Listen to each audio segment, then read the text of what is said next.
Bismillahirrahmanirrahim. Api Sejarah halaman 148, posisi paling kiri di pertengahan. Saya ambil buku ini karena referensinya paling akurat ya. Menurut saya paling akurat karena banyak referensinya. Antum pernah dengar nama Prabu Siliwangi? Baik, Prabu Siliwangi bentarang kekuasaannya di awal abad ke-14, di akhir abad ke-15. Itu beliau dari Banten sampai dengan ke awal Jawa, ujung Jawa. Kuasanya luar biasa, masih Hindu. Dan pemerintahannya, Masya Allah, ketika Islam masuk, itu nggak ada pertentangan, biasa aja. Ulama sudah ada, nyaman, tenang, biasa.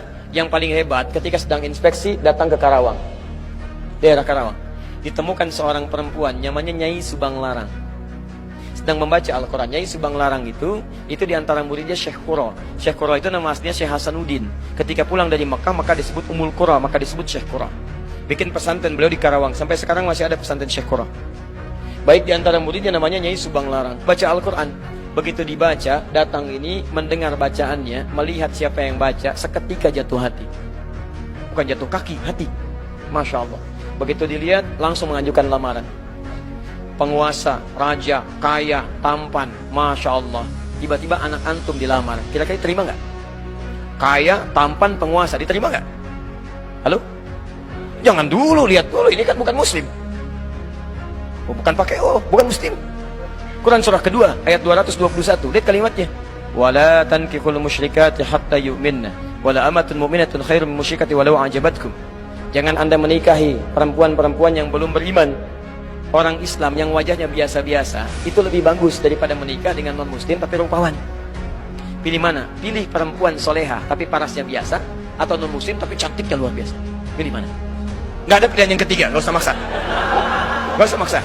Nggak ada pilihan ketiga. Quran tidak memberikan pilihan ketiga. Itu ujian iman. Selalu pasti. Saya yakin pasti pilih yang ketiga. Kalau bisa Ustaz cantik dan beriman. Masya Allah. Ya, selalu begitu. Maka ini yang paling menarik. Yang paling menarik, dulu orang berislam itu kuat benar. Begitu datang, saya ingin melamar Anda. Apa kata beliau? Lihat, kalau orang sudah terbiasa melafadzkan lafaz Allah, lisannya berkata benar, maka akan kaku mengatakan yang buruk-buruk. Lisan yang selalu bersyahadat tidak akan pernah mengucapkan kalimat yang keluar dari syahadatnya. Kaku dia. Lisan yang selalu berkata benar, katanya baik, akan kesulitan mencari kosakata yang kotor. Antum kalau terbiasa berkata yang baik-baik, akan berkata yang kotor itu nggak akan bisa, Pak. Nyari kosakatanya susah. Sama dengan lisan yang selalu bersyahadat 9 kali dalam sehari. 9 kali paling minimal. Subuh sekali, zuhur 2 kali, asar 2 kali, maghrib 2 kali, isya 2 kali. Asyhadu an la ilaha illallah, asyhadu anna Muhammadar Rasulullah. Lisan orang bersyahadat mustahil bisa mengungkapkan dengan lisannya kalimat-kalimat yang mengurangi nilai syahadat. Masuk Islam dulu katanya Subang Larang. Masuk Islam dulu baru saya ikut. Dengan nggak ada apa-apa. Padahal di hadapannya seorang pengusaha, penguasa tampan, punya kekuasaan, tapi kalimat itu kalau sudah lekat dengan Allah nggak ada nilainya yang lain. Allah. Maka apa yang dikatakan dari sini? Begitu keluar, ya saya masuk Islam. Tidak ada yang duga.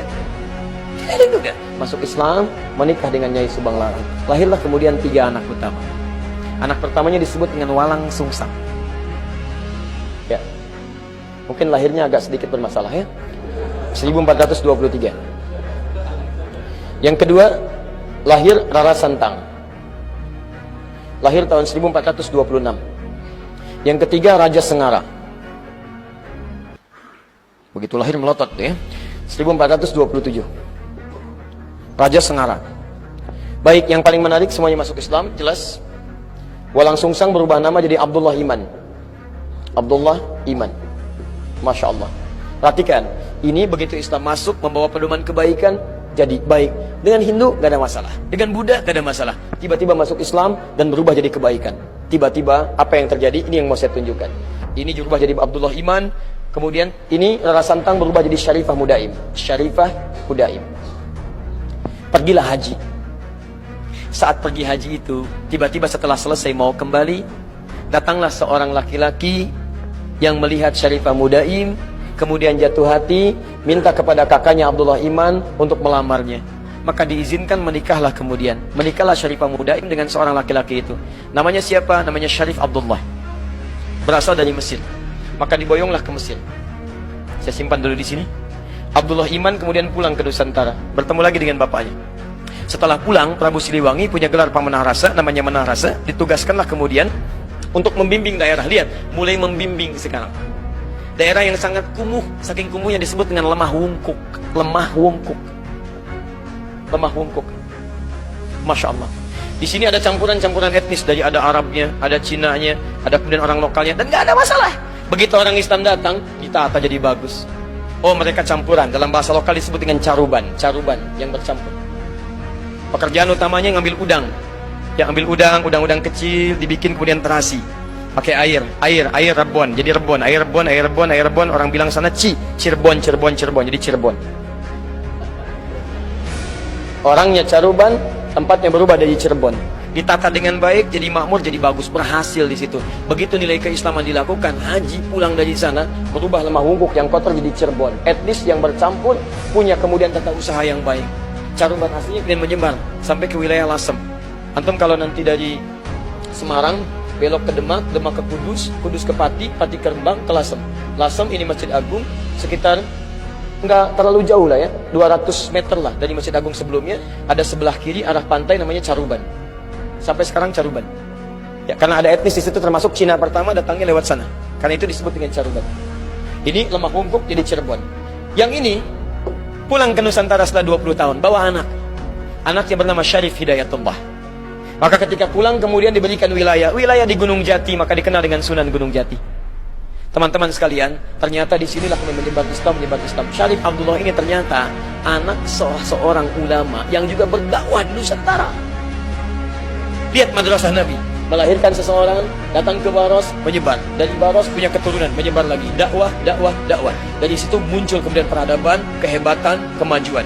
Apa yang terjadi di antara saudaranya ini? Syarif Abdullah punya anak namanya Syarif Hidayatullah, menguasai Gunung Jati. Syarif Abdullah ternyata adiknya dari seseorang yang bernama Maulana Ishaq.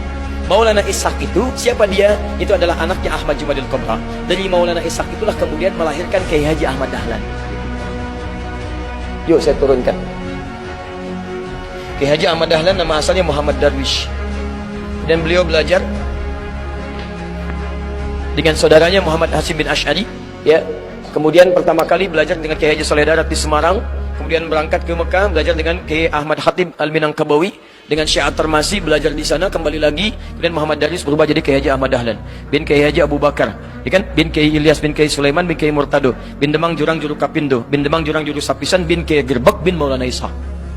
Sama persis dengan beliau mendirikan Muhammadiyah kemudian tanggal 18 November 1912. Sama persis dengan nasabnya Kiai Haji Muhammad Hashim bin Ash'ari yang mendirikan Nahdlatul Ulama tanggal 31 Januari 1926. Beliau Kiai Haji Muhammad Hashim bin Ash'ari bin Abdul Wahid. Abdul Wahid nama aslinya bin Abdul Wahid bin Abdul Halim. Abdul Halim nama aslinya Pangeran Benawa, dikenal dengan Sultan Hadiwijaya. Bin Abdullah bin Abdul Fattah, dikenal dengan Joko Tingkir.